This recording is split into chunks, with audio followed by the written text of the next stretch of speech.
Assalaamu calaykum. Magacyada waaweyn ee taariikh bulsheedka Soomaalida ku xusan waa ay fara badan yihiin, waxaana ka mid ah deegaanada dalka oo dhan magac laga yaqaan, dadka qaarkiisna ay jiritaankiisaba ay isweydiiyaan, iyagoo u haysta inuu ka mid yahay magacyada ku jira sheeko xariirooyinka Soomaalida sida Dhegdheer, Cigaal Shidaad, Arraweelo, iyo kuwo kale oo ay ujeeddada wadaagaan. Waa magac sida uu u dheer yahay aan wax sugan laga haynin, hase yeeshee weriyeyaashu ay falal la yaab leh naga soo gaarsiiyeen. Waa magac aynu ka dhaxalnay sheekooyin nala amakaago oo in la rumaystaana ay adag tahay, mararka qaarkoodna aan sheeka xariirooyinkaba ka dhicin amaba ka ashqaraar badan. Magaca aan u jeedaa waa Wiilwaal oo ahaa dhab ahaantii ruux jira, xusiddiisuna ay lama huraan tahay. Haddiiba la rabo hababkii madaxtooyo ee xoolo raacatadeennii hore in wax laga ogaado, haddii aan ku bilowno dhalashadiisii halkuu ku barbaaray, goor lagu mala weyn yahay inay ahayd dhammaadkii qarnigii 18aad ayaa uu ninka magacaas leh ka soo ifbaxay galbeedka Soomaalidu degto, gaar ahaan Jigjiga iyo dhulka uga gale ay iyadu ugu magac dheer tahay. Waxaa dhalay tolka Bartire ama Daarood loo yaqaano garaadkii madaxda u ahaa ee la odhan jiray Garaad Faarax Garaad Xirsi. Garaadku wiilkaas u dhashay waxa uu ku sameeyey ama uu ugu magac daray awowgii aabbe. Wan weyn inta uu gowracay ayaa uu Xirsi ugu wanqalay, malaa waxa ay lahayd inay taasi keeni karayso inankoo awowgii ka raaca tilmaamihii wanaagsanaa ee uu lahaan jiray amaba lagu malaysan jiray. Iyadoo oo weli xambaarsan ayaa ay Xirsi hooyadii waxay ula kacday reer abtigiis oo deegaankoodu ahaa hawdka Hargeysa koonfur bari kaga aadan. Halkaas ayaa ay muddo dhowr go'a kula maqnayd. Habka nolosha ee reer aabbihiis iyo midda reer abtigiis waa ay kala duwanaayeen, oo halka reer abtigiis ay giddigood xoolo-dhaqato ka ahaayeen, reer aabbihiis xoolaha ka soka waxay ahaayeen beeraley aan guurguurin. Sida la og yahay, labada hab nololeed dadka kala raacsani waa ay kala anshax duwan yihiin. Muran badan iyo dafdaf siyaada ayaa xoolo raacatada lagu xantaa, beeraleydana deganaansho iyo fikir aamusan. Dirir fudud iyo gacanta oo ka soo horraysa ayaa xoolo raacatada lagu sheegaa, oo waxa ay ku maahmaahaan dagaal gundahaaga ayaa uu ka dhashaa, beero falatadana nabad jacayl iyo dulqaad badan. Waa laba dabeecadood oo labada hab nololeed ay ku kala gedisan yihiin, dadkoogana lagu kala sooco. Xirsi oo kuray ah, reer abtigiis iyo geeljirana ku soo dhex barbaaray, ayaa galbeedkii iyo reer aabbihiis dib igu soo noqday. Ileen waa inankii garaadkee markiiba daymo siyaada ayaa loo yeeshay, mase wiilasha kale ka fudud, wiilasha kale ka firfircoon, wiilasha kale ka waxtayasho badan, wiilasha kale ka su'aalo dhiiran, wiilasha kalena ka qalab badan, kana dagaal aqoonsan. Intii meel isugu timaadaba isaga ayuunbaa ka soo dhex muray oo u madax teeleeyey. Isagoo oon la magacaabin ayaa uu madax isaga dhigay, isagoo aan cidi dooranna waa uu teliyey. Odayaashii degmada midkood oo u fiirsaday ayaa yidhi, waarkani waa jinni boqor, naanaystaasoo muddo loo yaqiin, inkastoo waayadii dambe ay ka hadhay oo loogu beddelay naanays kale oo ku dhegtay, taariikhdana uu ku galay. Waa naanaysta caanka uu ku yahay ee Wiilwaal. Weli isaga oo aan qaangaarin ayaa geesinimo dheeraada lagu arkay, loona qiray. Maalintii uu 15 jirsaday ayaa uu colwadeen noqday, guutooyin tolkiisana maamulo ayaa uu u noqday. Da'daas wiilal ka fooray mooye cid kale hoggaamiyenimo kuma ay hanan jirin. Dagaal aqoon, fardadhaarinnimo iyo gacan fudayd lala yaabay ayaa barbaarinimadiisii lagu bartay. Weligiisna siday weriyeen, cid ay isqabteen nabar kalema ay hormarin. Feejignaan siyaada ah iyo tuhun joogta oo cid waliba uu ka qabay ayaa uu caan ku noqday, kuna tilmaanaaday. Had iyo jeer warmihiisa iyo qalabkiisa dagaalka meel aysan gacantiisu gaarin kuma uusan ogaanin. Aabbihiis Garaad Faarax baa dadka u boqoranaaya, isagiibaa hareeyey, oo inta odaygii la ilaabay ayaa magicii Wiilwaal lagu hadaaqay.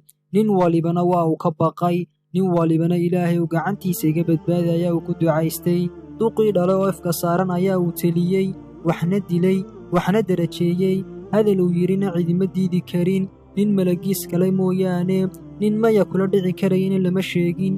Intaa kadib, haddii aynu soo qaadanno sheekooyinka la yaab kale ee laga soo wariyey Wiilwaal, waxaa ka mid a sheeko la yidhaahdo Lugluguga Dar.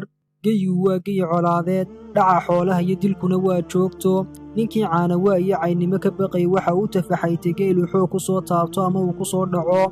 Hiidda kana qabayna kii ka hayay ayaa uu u doontay, birtana uu u tuntay. Soomaalida kasako waxaa mar walba laga dareen qabay gaalo madow oo iyadiyo Bartiruhu ay ahaayeen col xiriira ah. Markaas buu Garaad Faarax soo rogay xeerar cusub oo taloolka kale ee Soomaalidu aanay aqoonin. Waxa uu amray in la ururiyo niman soo jeedayow loo bixiyey, oo hawshoodu ay tahay degmada cirifkeeda inay habeen oo dhan ku wareegaan, oo ay ilaaliyaan raad col oo soo galay soohodintooda. haddii ay wax arkaan ama ay wax dareemaanna ay soo digaan.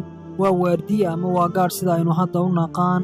waxaa sidoo kale la amray ama uu amar ku bixiyey garaad Faarax inay reerkii nimankaasi ay ku degaanba ay neef u qalaan ay berye ku noolaadaan. raggaas ayaa wiilwaal lagu daray iyadoo markaasna la sinaa oo cid baa madax iyo cid baa minja'a aan la odhan. ha yeeshee wiilwaal oo kale kama suuroobi karin ragba inuu garabkiisa ka dayo ama uu la masoobo. dabadeed maalin maalmaha ka mid a ayaa uu malahays yidhi, nimankan kula socdo talow maxaa aad ku fashaa si ay u caddaato inaad adigu tahay laboontiga keliyaatee aan la labayn. waa uu fikiray. alla ilaahay hadda ayaa uu helay. waxa uu soo jeediyey kolkii xoolo la qasho ee hilbaqaybsi loo soo fadhiistaba inuu isagu qaato labada cad ee neefka ugu wanaagsan, inta kalena uu ka saami qaato. isla markiiba waxa ay dareemeen wax qaybsi ay ku dulman yihiin inuu guddoonkaasi xambaarsan yahay. cidise waa ay ku dhici weyday inay dood ka celiso oo go'aanka wiilwaal kuma ayaa ka hor iman kara oo naftiisa nacay. awraarsan iyo guddoon ayaa dharaartaana lagu kala dareeray. muddo haddii ay sidaasi socotay ayaa raggii adkaysan waayey.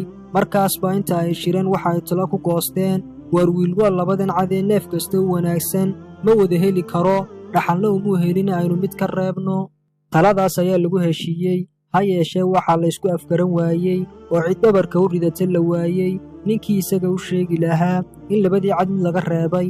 wax foodda la yskula jiro oo dhulxariiq lagu fooganaadaba.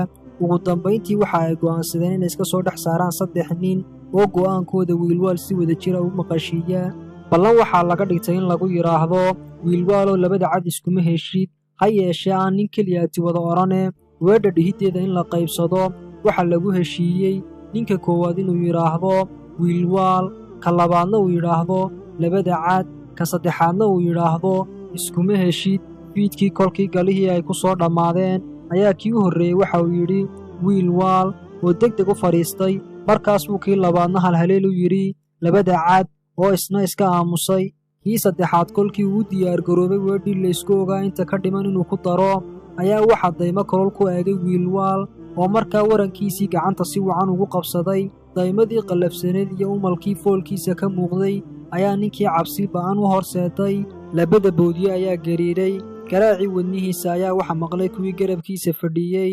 nin kasta oo goobta joogay waxaa ka dhaadhacday goorta uu afka ciidda gashan doonaa inay isha baalkeeda tahay, halka laga filayey in hadalkii hore ee ahaa labada cad uu ku dhammaystiro iskuma heshid ayaa argagixii badnaa waxa uu ka yeersiiyey wax aanu uurku doonayn afkuse ka xaday. waxa uu yidhi luglugugu dar, ma war baa yaalxan mooye, saw in la bareeraa may dhiman. maalintaas kadib sow labadiisii cad iyo wixii uu doono uu ku darsada uma garoobin. sheeko iyo mahmah lagu maadaysta ayaa ay noqotay. sheekooyinka wiilwaal ma soo koobi karno maalin qudha. intaas ayaa aynu barnaamijkeenna maanta ku joojin doonnaa. barnaamijkanna waxau noqon doonaa barnaamij taxano ah oo qaybo kale oo xiisale ayaa aynu ka soo samayn doonnaa insha allah. maanta barnaamijkeennana waxaynu ka soo xigannay buugga sheekooyinka Soomaaliyeed ee uu qoray Axmed Faarax Cali Idaaja. والسلام عليكم.